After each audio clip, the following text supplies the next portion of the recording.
The second largest crypto exchange just got hacked by North Korean operatives. The Dubai-based crypto exchange Bybit was hacked on 21st February 2025 at 12:30 p.m. in one of the largest crypto heists during a routine transfer of Ethereum from their cold wallet to their hot wallet that typically happens every 2 to 3 weeks. The transaction was through a safe wallet which requires a multi-signature. The transaction link was sent to the CEO, who was the last person to sign off on the transfer. He claimed he verified the URL, the destination address, and amount before signing off, but still couldn't beat the allegations that he was blind signing. Unbeknownst to him, the hackers had identified him as a target of the phishing attack. The hackers compromised the cold wallet with a malicious code which helped them gain access to Bybit's account. Thereafter, they manipulated the user interface which displayed the legitimate transaction. However, there's a twist. Whilst the CEO thought he signed a transfer of 30,000 Ethereum worth $80 million over to their hot wallet, the hackers had intercepted and manipulated the transaction with a malicious code that altered the smart contract. Once the CEO signed off on the transaction, he unwittingly handed over control of the whole Ethereum wallet to the hackers, who are now in possession of 401,000 Ethereum worth $1.5 billion in their wallet addresses. Upon noticing the security breach and unauthorized transfer, the CEO sprang into action to stop further losses and also went on X Space to give the sequence of events that resulted in the hack. Bybit issued a 10% bounty for anyone who would unearth who the operatives were. It didn't take long for the hackers' addresses to be traced back to the state-sponsored North Korea's Reconnaissance General Bureau, the infamous cyber hackers, the Lazarus group. By the time of discovery, the hackers had already begun laundering off the funds by splitting the Ethereum and funneling the Ethereum to multiple intermediary wallet addresses. The hackers used decentralized exchanges and platforms that had a know your customer policy to trade or swap their stolen Ethereum for native crypto such as Bitcoin and DAI. The decentralized exchanges are most sought after by hackers because there is no authority to oversee, authorize, or manage funds that are placed in custody pending the transaction. Because the transaction is peer-to-peer, that is between the buyer and the seller, which means that only the two control the transactions, the funds, and their crypto wallets. Moreover, it's more difficult to freeze funds in a decentralized exchange. The hackers further progressed to the second step of money laundering, which is layering. The hackers employed a maze-like network of transactions in brazen efforts to launder and conceal the trail of the funds. The hackers reportedly used cross-chain bridges, which enabled them to transfer the stolen crypto from one blockchain to another, making it harder to trace the Ethereum and recover the funds.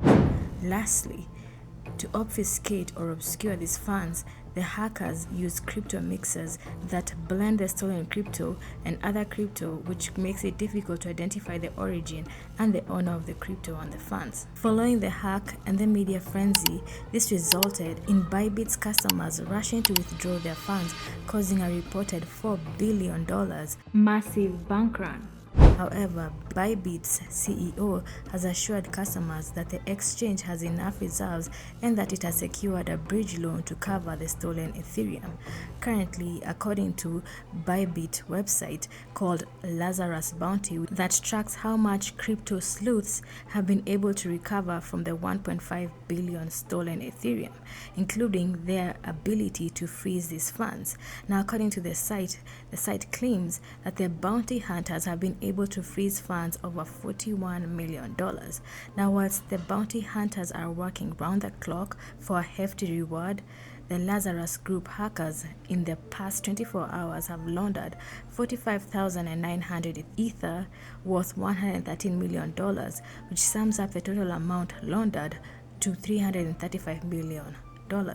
But this is just a paltry sum in light of the reports that Lazarus Group has stolen over $6 billion in crypto assets since 2017, which has been used to fund North Korea's nuclear program. The hackers employ a malicious cyber attack dubbed Trader Traitor. Trader Traitor is a cyber attack where the hackers target employees of an organization with social engineering tactics such as spear phishing attacks, which is where the hackers trick victims into clicking on links, attachments, or even visiting fake websites. Upon these victims clicking on these links or attachments, malware is downloaded into the victim's computers, and now the hackers have access to the sensitive information, enabling cryptocurrency theft and data theft. And this spear phishing tactic has gained them notoriety in the rich tapestry of their most infamous hacks, such as the 2014 Sony Pictures Entertainment hack, which drew the ire of the North Korean state-sponsored hackers after they made a movie, The Interview, which depicted the assassination of Kim Jong-un.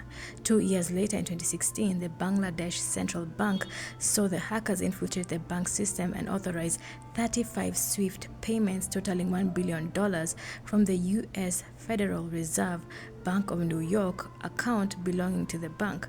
However, out of the 35 transactions, 30 of them were flagged down, whilst 5 transactions totaling $101 million were sent to Asian countries and laundered through casinos. The hackers were also behind WannaCry 2.0 in 2017, which is a ransomware in which the hackers would encrypt your data and request a ransom for you to have access to your data. This was catastrophic as it affected the UK's National Health Service, costing the National Health Service a reported £19 million and an additional £73 million to recover data and restore systems, as the ransomware locked staff out of the computers, restricting their access to patients' records. Further, the malware disrupted systems, leading to postponing of medical appointments, disabling ambulance services, and the transfer of CT, MRI scans, blood tests, thereby threatening the lives of many. These bad actors have now shifted to a professional networking platform that is LinkedIn, targeting organizations with a sophisticated online job recruitment scam, to which Bitdefender almost fell victim to. The scam targets software developers, crypto enthusiasts, and other technophiles. The scam unfolds with the first step, which is whereby the hackers will seek to entrap you with an unsolicited job offer, offering an opportunity to collaborate on a decentralized crypto exchange. The second step is the hiring process, which is whereby they request you to share your CV or your GitHub repository link. This step is actually crucial because the sole purpose of the CV is so that they can gain access to your personal identifiable information. The next step has the ability to shift the paradigm of your organization. These bad actors will trick software developers by requesting them to share their GitHub or codes they've developed to prove their coding capabilities. However, this is all a ploy so that the hackers can steal your source code that has all your confidential information. Lastly, the hackers will send you a link to the fake crypto project that they are hiring you for, and once you click on the link, your computer will now be infected, compromising all your organization's devices and networks for the hackers' gain. Currently, Bybit CEO has given an update and stated that of the over 400k hacked Ethereum, 77% is still traceable, 20% has gone dark, and 3% has been frozen. He also claimed that most of the Ethereum was converted to Bitcoin, with decentralized exchanges such as Thorchain and EXCH were used to swap the Ethereum to Bitcoin. Bybit has also paid out a reported $2.1 million to bounty hunters, all those who helped to freeze the laundering of the funds and Ethereum.